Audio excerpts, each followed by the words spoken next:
Patrick Dubessé, bonjour, vous êtes un des dirigeants sur le terrain là, de l'Étoile Bouliste.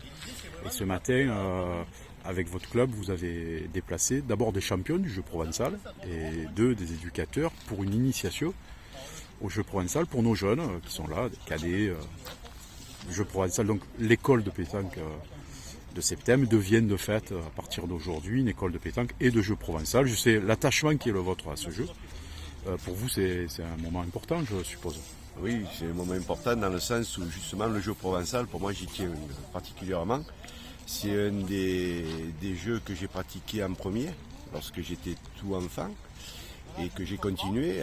Je suis venu ensuite à la pétanque, mais avec les dirigeants de l'Étoile Bouliste septémoise, nous avons eu la volonté non seulement de mettre une école de pétanque pour les jeunes, mais de pousser le bouchon, je dirais, c'est le cas de le dire, jusqu'à une école de jeu provençal il n'y aurait pas eu de pétanque s'il n'y avait pas eu de jeu provençal. Donc à partir de là, c'est un sport. Le jeu provençal est un sport plus que ce que peut, à mon sens, être la pétanque. Parce que non seulement c'est un sport physique, mais un sport moral et un sport, il faut réfléchir. Et il y a moins de chances que dans la pétanque. Et voilà un petit peu, je suis très, très content que ce matin, effectivement, il y ait cette initiation envers les jeunes avec des champions, comme vous avez pu le dire tout à l'heure. Et bien sûr Patrick Farah qui a été un des piliers, je dirais, du jeu provençal dans la région et qui nous aide énormément dans cette tâche-là. Voilà. Patrick, merci.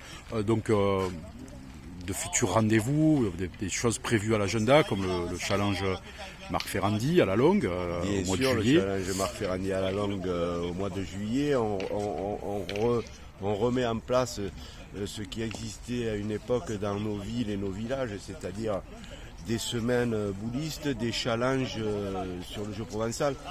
Je le dirais parce que ça me tient particulièrement à cœur.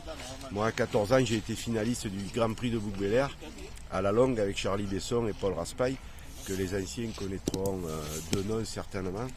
Et j'étais le tireur. Et puis ce matin, je crois que les deux clubs, l'Étoile Bouliste et le Cercle du Grand Pavois, qui est un club historique du jeu provençal, se sont rassemblés, ont ensemble préparé cette matinée, ce qui veut dire que le monde bouliste sait aussi trouver les forces d'assurer, de mettre en commun leur diversité pour aller à l'essentiel, développer le jeu, toujours le jeu. Tout à fait, mais vous avez entièrement raison, mais le terme solidarité s'applique aussi à des sports. Et je veux dire, le terme fraternité s'applique aussi à des sports. Et je crois qu'aujourd'hui, au lieu de scinder beaucoup de clubs, il est tout à fait dans l'éthique, je pense, envers les jeunes aujourd'hui, au contraire de rassembler toutes les bonnes volontés, tous les clubs qui vont dans le même sens. Alors donc vous confirmez que le jeu provençal est un joli véhicule de valeur et je vous remercie pour votre disponibilité. Je vous dis à bientôt sur nos grands rendez-vous, Patrick Dubessé. À bientôt et merci Monsieur Arcamon.